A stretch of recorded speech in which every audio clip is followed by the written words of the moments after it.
In this video, I would like to mess around with some concatenation.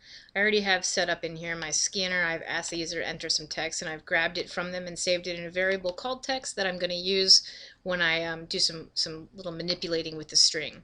So I'm going to make myself a function down here, and it's going to create a new string for me. So its return type is actually going to be string, and let's call this every other. And it's going to take in as parameter the string, and I'm going to send it whatever the user typed in as my parameter. And inside here, I'm going to build a new string that's made of only parts of the original text that the user entered. So in order to do that, I need to make myself a new string to work with. So let's call this S. And I need to initialize it so that it is an empty string, so that I can add to it or concatenate onto it. And so I do that by putting some quotation marks directly next to each other. And I'm going to iterate or loop over my original string. So I'm going to go from the first index position, which is 0, and I'm going to go up to, but not including, the text.length. And what I would like this function to do is take every other letter from the string and concatenate that onto my new string. So in order to get every other letter, I'm just going to count by 2s. So I'm going to take my loop control variable and increment it by 2.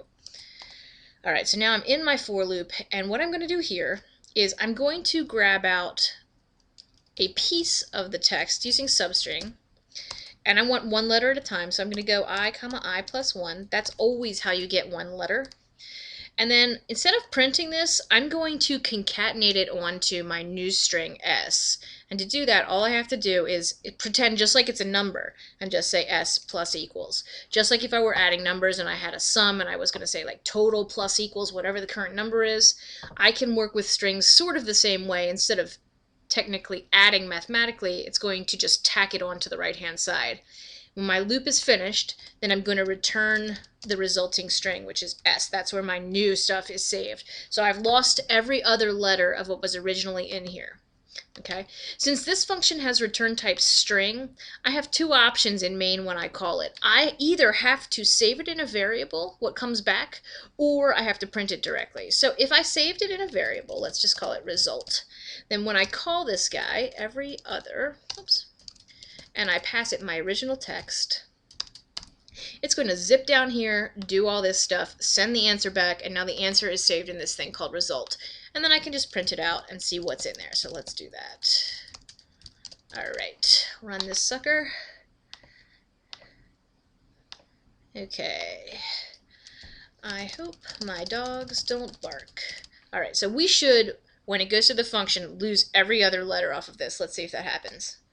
Yes, so I got the I, skip the space, I got the H, skip the O, got the P, skip the E, got the space, skip the M, so yes indeed I got every other letter. Okay, so that is one option when I have a value returning function. The other option is that if it's just something I want to check on, I don't have to even save it into a variable. I can just straight out put this inside of my print statement, and that means that I can get rid of this extra variable entirely, and you will see when we run this that we will get the same exact thing.